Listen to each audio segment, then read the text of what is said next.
Saskian Woods a 14 ans et il n'est jamais allé à l'école. Il habite Montpellier et s'instruit à la maison. Saskian organise lui-même ses journées d'apprentissage en fonction de ses besoins. Une vie sans scolarisation, est-ce vraiment possible?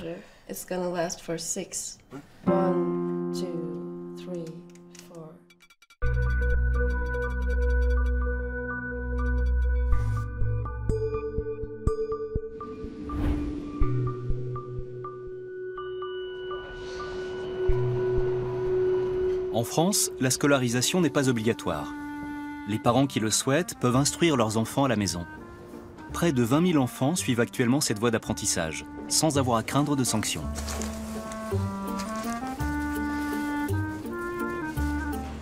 Originaire d'Angleterre, la famille Woods est arrivée en France il y a 17 ans. Les parents tenaient à ce que leurs enfants soient bilingues, et ils ont fait très vite le choix de l'instruction à la maison. Leur fils aîné, Tormi, n'a pas fréquenté l'école non plus. Les parents travaillent tous les deux à la maison en tant que graphistes et informaticiens. Un mode de vie qui leur permet donc de suivre l'apprentissage de leurs enfants.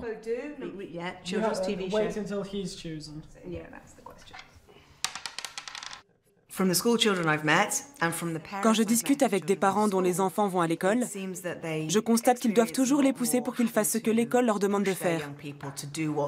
Ce n'est même pas les parents qui leur imposent ces choses-là, c'est l'école. En fin de compte, ils forcent leurs enfants à faire des choses qu'ils n'approuvent pas eux-mêmes. Par exemple, se lever à 6 heures du matin parce que c'est comme ça qu'il faut faire. Point. S'instruire à la maison, c'est apprendre en fonction de ses envies. Les parents n'imposent rien à leurs enfants, ils les laissent choisir de découvrir ce qui les intéresse. Les enfants restent en dehors du cadre propre à l'école. Un programme établi, une vaste culture générale, l'apprentissage social, le développement de liens d'amitié. La responsabilité des parents est d'autant plus grande.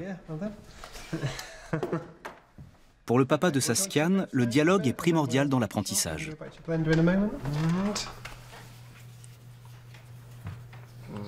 Je prends celle-ci. Télescope. D'accord. Quand nous avons parcouru les cartes tout à l'heure, tu as remarqué que ces grandes inventions ont chacune contribué à changer le monde. Que sais-tu sur les téléphones portables, par exemple? Ils fonctionnent comment? Par des satellites? Des satellites. Tu penses qu'on aurait pu inventer les téléphones portables s'il n'y avait pas eu le télescope? Non, je pense pas. On n'aurait jamais pu envoyer des satellites, des fusées ou autre chose dans l'espace. Et on n'aurait jamais pu aller sur la Lune. Les gens n'auraient même pas su que la Lune existe. Ils auraient pensé que c'est juste une grosse boule dans le ciel qu'on ne peut pas atteindre. Le papa de Saskian n'est pas professeur, mais informaticien. Qu'est-ce qui lui donne autant d'assurance? Je ne réfléchis pas tellement à ce qui est vrai ou faux. Bien sûr, je vérifie souvent mes sources pour être sûr que ce que je crois être juste l'est vraiment. Parce que je ne sais pas tout, évidemment. Loin de là. Et je m'assure systématiquement que mes informations ne soient pas erronées. Je suis convaincu que le dialogue est une très bonne méthode d'apprentissage.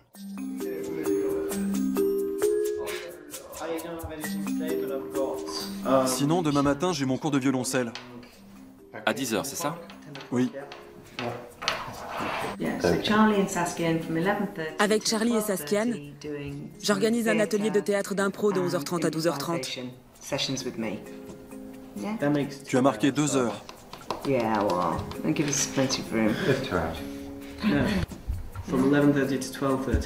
L'apprentissage libre à domicile dépend beaucoup des structures que les parents mettent en place. La famille Woods se réunit une fois par semaine pour noter l'emploi du temps des enfants, ce qui aide Saskian et Tormi à s'organiser.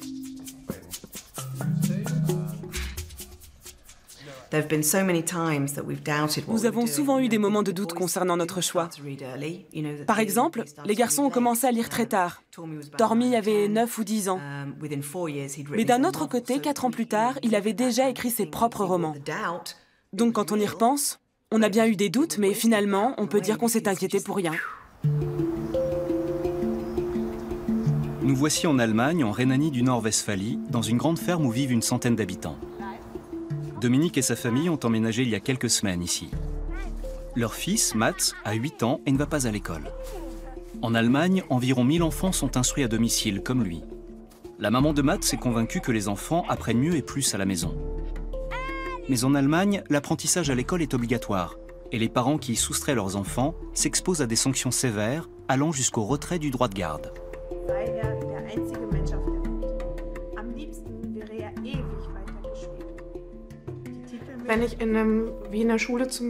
Si j'enseigne à mes enfants, comme on le fait à l'école, je considère qu'on n'est plus dans le faire ensemble. Et c'est quelque chose de très important pour moi. Je tiens vraiment à ce qu'on fasse les choses ensemble. Je veux que chacun ait la possibilité de s'exprimer, d'être écouté et qu'on prenne ensuite les décisions en commun. Mais à l'école, les décisions sont prises par le ministère de l'Éducation nationale ou bien par l'administration scolaire, tout simplement. On n'est pas dans un schéma où enseignants et élèves réfléchissent et décident ensemble. Mats aurait dû être scolarisé il y a 2 ans. Sa sœur Minou est en CP. C'est elle qui a fait le choix d'aller à l'école. Léo est l'aîné de la fratrie. Il a 15 ans et depuis la fin de l'école primaire, il s'instruit à la maison. Le principe fondamental de Dominique est de ne pas inciter les enfants, mais de les laisser poser les questions qui les intéressent.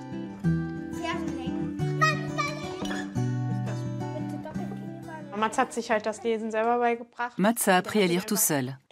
Il a commencé à s'intéresser aux lettres de l'alphabet à 2-3 ans. Il demandait souvent quelle est cette lettre, comment elle se prononce. Ensuite, il a commencé à reconnaître de plus en plus de lettres tout seul. Il a pris son temps pendant quelques années, puis un jour, il y a environ 1 an et demi, il s'est vraiment décidé. Il n'a pas dit « maintenant je veux savoir lire ». Il a commencé à associer les lettres, à former des syllabes, à explorer, à découvrir, à expérimenter. Il a progressé comme ça, à son rythme, et puis un jour, il savait lire.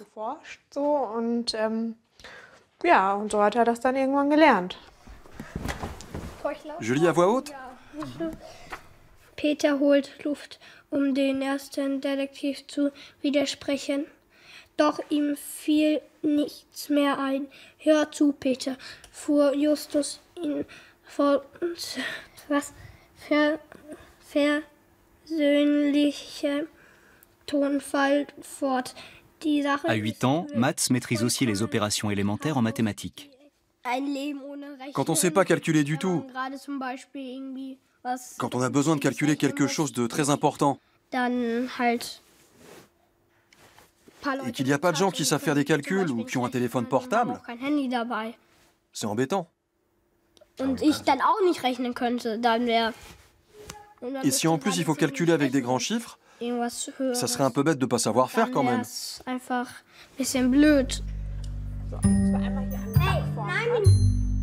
La menace de sanction est une épée de Damoclès au-dessus de la famille. Dominique a déjà réfléchi à une échappatoire.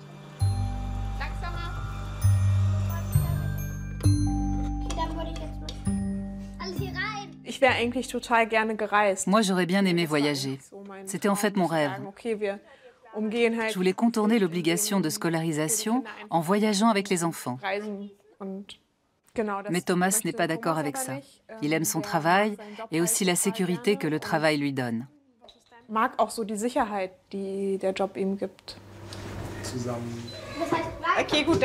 je dois y aller.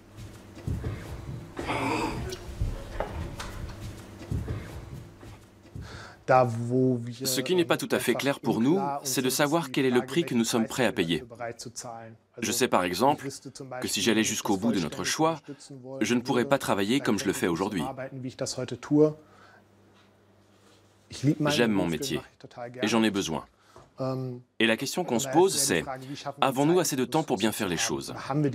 C'est un peu notre lutte au quotidien. Le temps est un des problèmes majeurs pour les familles dont les enfants ne sont pas scolarisés. Les parents peuvent-ils s'en sortir sans aucune aide extérieure?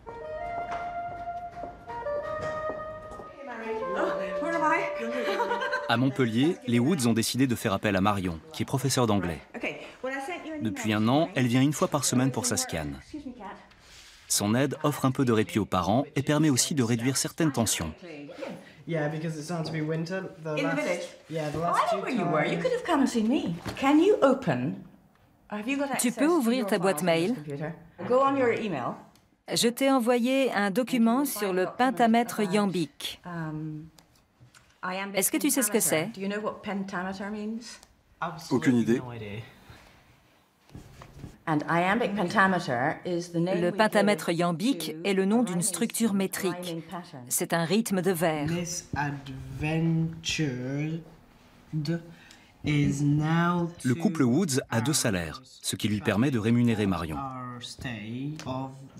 En France, les parents qui n'envoient pas leurs enfants à l'école ne bénéficient d'aucun soutien financier de la part de l'État. Professeurs et fournitures scolaires sont entièrement à leur charge. Voilà. L'instruction à domicile est-elle réservée aux familles aisées? Iambic pentameter. What iambic pentameter? I think probably people Je pense que les familles qui instruisent leurs enfants à la maison disposent de certaines ressources, aussi bien intellectuelles que pédagogiques et financières. to give a Les child parents veulent offrir le meilleur à leurs enfants. the best. It might be more difficult Les later difficultés on risquent de if surgir ever plus you are tard, in a quand le jeune se retrouvera face à un patron, where a boss un chef d'équipe or a headmaster ou un professeur or a d'université. university professor tells you to do something by tomorrow. Il faudra alors se plier aux directives d'un supérieur. Demand is he doesn't have Aujourd'hui, those Saskia ne connaît pas ce genre de situation. I think probably he's very Moi, lucky. je pense qu'il a vraiment de la I chance. see more advantages Je crois qu'il y a actually plus than d'avantages que disadvantages. d'inconvénients. Comme tous les enfants qui s'instruisent à la maison, Saskia s'approprie les connaissances en fonction de sa curiosité. Il s'est tout de même fixé un cadre et cède de logiciels sur son ordinateur pour les maths, le français et les sciences naturelles. Et de temps en temps, il doit passer des tests obligatoires en France pour les enfants non scolarisés.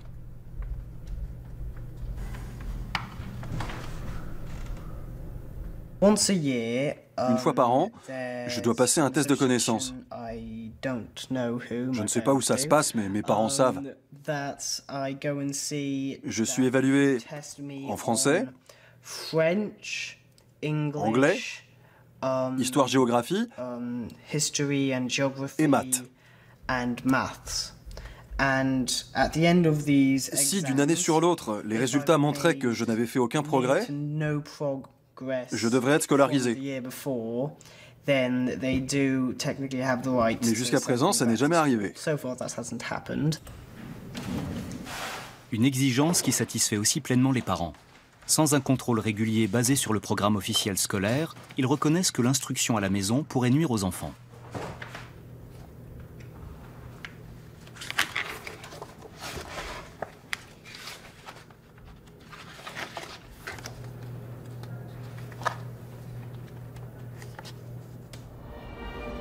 En Allemagne, où la scolarité est obligatoire, il n'existe pas d'évaluation des connaissances par des services compétents. Alors, comment vérifier que les enfants non scolarisés bénéficient d'une instruction suffisante pour leur avenir? Dominique décide pratiquement seule des méthodes et supports pour son enfant. Fervente militante de l'instruction libre, elle refuse d'imposer une structure quelconque à son fils. Mais les services de l'éducation nationale se sont manifestés récemment et font pression sur la famille. Les enfants doivent être scolarisés sous peine d'amende et de poursuites judiciaires à l'encontre des parents.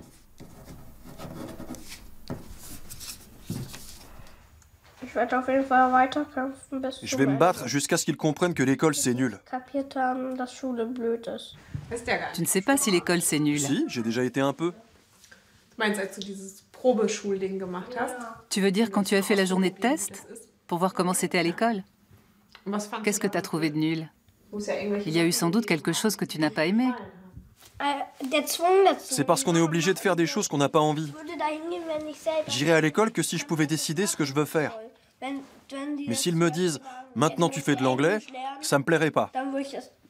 Et je le ferai pas.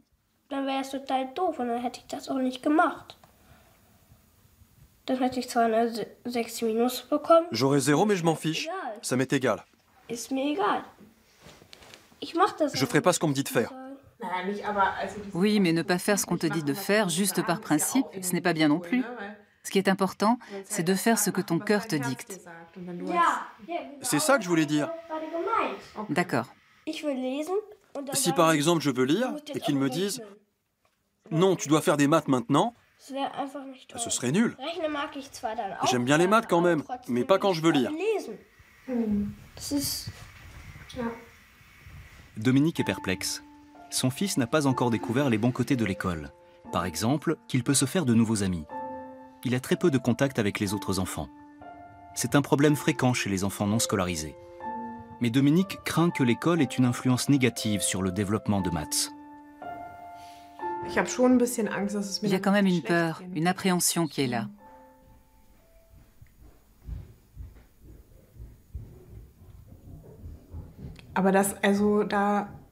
En tout cas, pour moi, c'est très important d'en discuter en famille, de prendre les décisions ensemble, de rester en contact. On risque d'entrer dans un processus où il n'y aura pas d'entre-deux. Il va falloir discuter très régulièrement et se poser beaucoup de questions.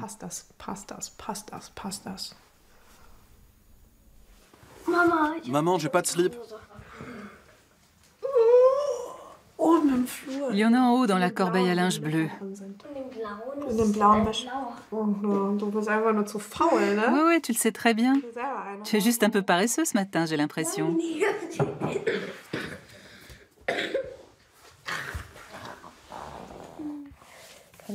Tu es peut-être un peu flagada parce que tu as faim.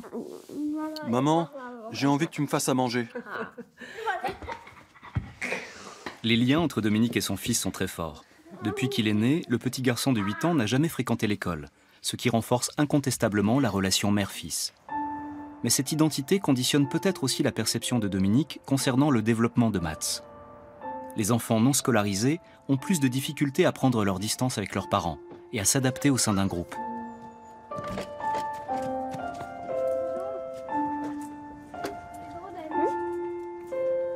Dominique est politologue de formation. Dès qu'elle a un peu de temps pour elle, elle exerce en tant que coach en freelance. Mais elle n'arrive à se libérer que le soir, quand son mari Thomas prend le relais avec les enfants. Dominique organise toutes ses journées en fonction des besoins des enfants.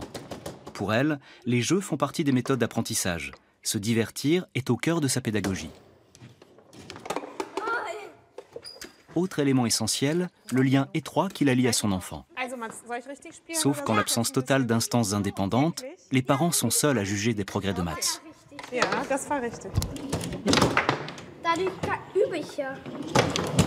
Je suis de plus en plus fort.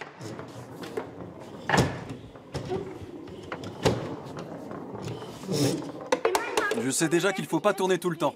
Il s'agit d'apprendre à supporter la frustration. Je peux raconter comment c'était il y a 2 ans, quand on a commencé à jouer au baby-foot? Non. Bon, d'accord.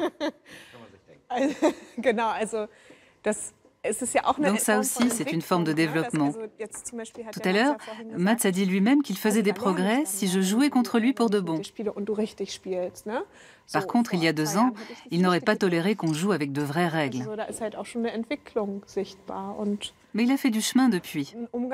Aujourd'hui, il arrive à accepter qu'il ne peut pas toujours gagner. Je trouve ça très bien.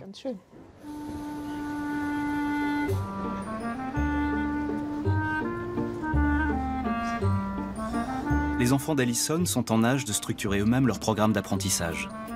Leur mère les soutient dans leur démarche. Tormi, son aîné, a décidé de donner des cours à son tour.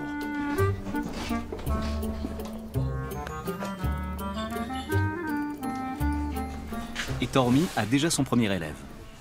Paul-Antoine a 18 ans et souhaite se préparer à un examen d'anglais. J'ai pensé, pour la semaine prochaine, il faut qu'on fasse une espèce de... Le prof a toujours raison. Ouais. Ouais, surtout dans la prépa. Ouais. Ok.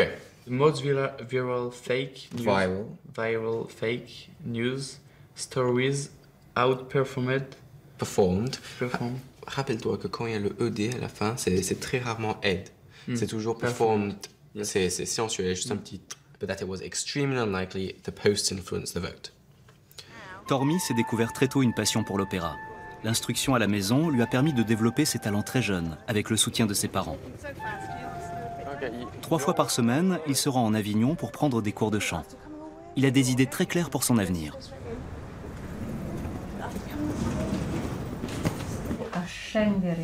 Tu ascendere.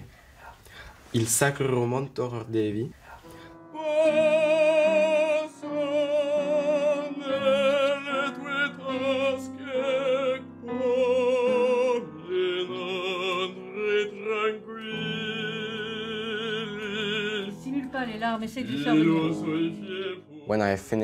Quand j'aurai fini mes études de musicologie, que j'envisage de faire ici à Avignon pendant 2 à 4 ans, j'essayerai d'aller à Berlin, à l'académie de musique Hans Eisler. Le but pour moi, c'est d'être admis dans cette école et d'aller jusqu'au bout de mes études. Ensuite, même si je ne deviens pas soliste professionnel, je pourrai chanter dans des chœurs d'opéra. C'est quelque chose qui m'intéresse aussi.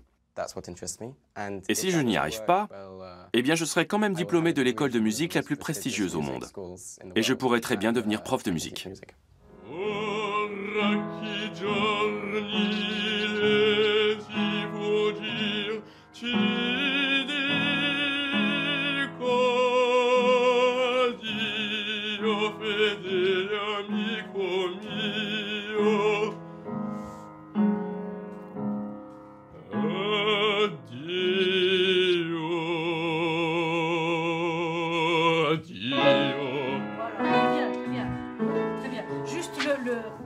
Merci, excuse-moi, je te coupe la parole. Très bien le dernier addio. Un petit peu moins le ti dico. Addio. Alors attention bien les doubles consonnes. Addio fedeli amico. Ça belle les gars? C'est Charlie et Saskian du Chassas. Ça roule? Aujourd'hui, on va vous présenter 5 faits différents. Et comme on est d'humeur plutôt festive, on a choisi des thèmes autour de Noël. Certaines affirmations sont justes et certaines sont fausses. Et moi, je vais deviner si les affirmations sont inventées par Charlie ou si elles sont vraies. Charlie est le meilleur ami de Saskian. Lui va au collège. Les deux garçons se connaissent depuis longtemps.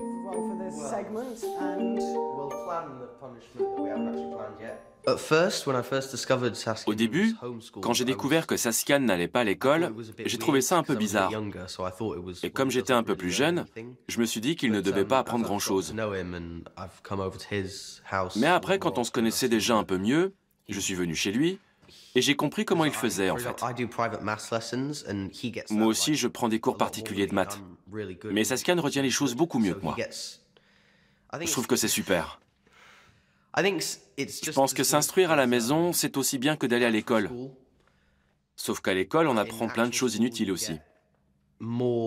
Alors que lorsqu'on travaille à la maison, on apprend ce qui est nécessaire et pas plus. Après, ça peut être bon ou mauvais. Ça dépend.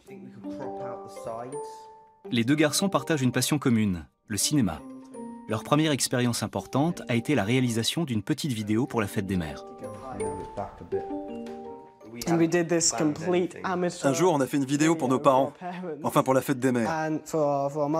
Nos deux mamans nous ont dit « Il faut absolument que vous mettiez ça sur YouTube ». Et c'est ce qu'on a fait. Plus tard, Saskian voudrait devenir réalisateur. Il a déjà tourné un court-métrage qui a été diffusé en salle. Actuellement, il en prépare un deuxième. Il a tout organisé lui-même, y compris la constitution de l'équipe. Tout cela sans la moindre contrainte ou pression.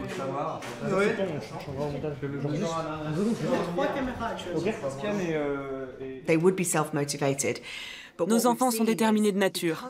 Mais je crois aussi que, comme ils font vraiment ce qui leur plaît, ils sont très créatifs et très autonomes.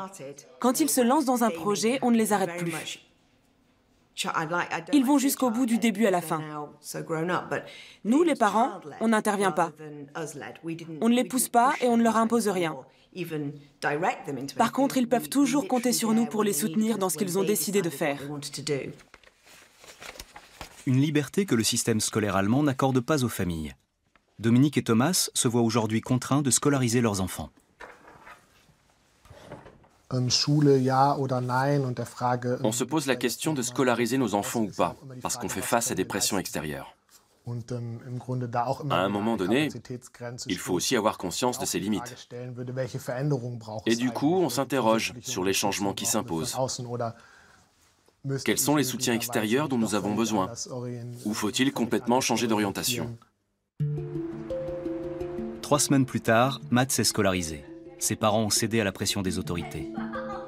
Pendant les 10 jours qui ont précédé son entrée à l'école, le petit garçon a été souvent malade. Il a manifesté son désaccord. Mais même s'il est désormais scolarisé, ses parents continuent à le laisser agir librement selon ses envies. Ce matin, ce sont les copains qui le motivent pour aller à l'école. Malgré les changements, la famille reste fidèle à son principe fondamental, qui est le libre arbitre.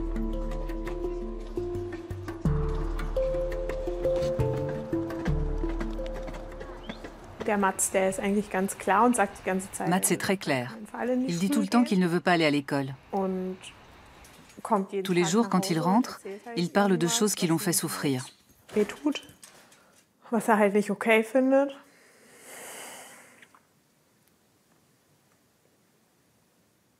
Ça génère aussi des conflits entre Thomas et moi.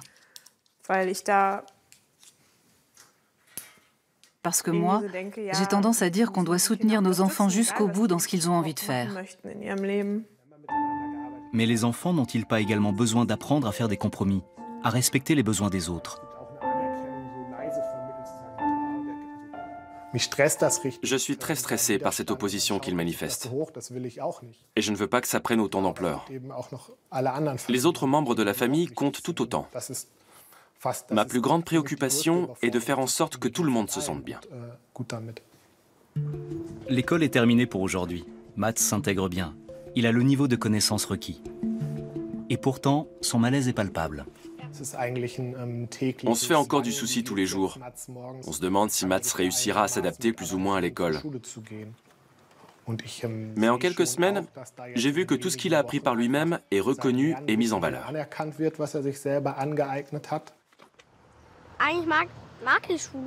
En fait, j'aime bien l'école. Mais il y a aussi des moments où les profs disent ce qu'il faut faire. Et alors, on ne peut pas décider de ce qu'on fait.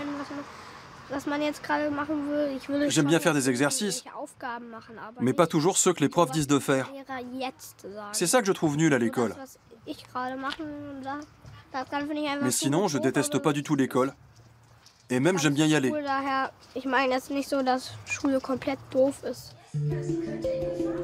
Les parents peuvent-ils choisir librement de déscolariser leur enfant? L'Allemagne et la France n'offrent pas la même réponse à ces situations exceptionnelles.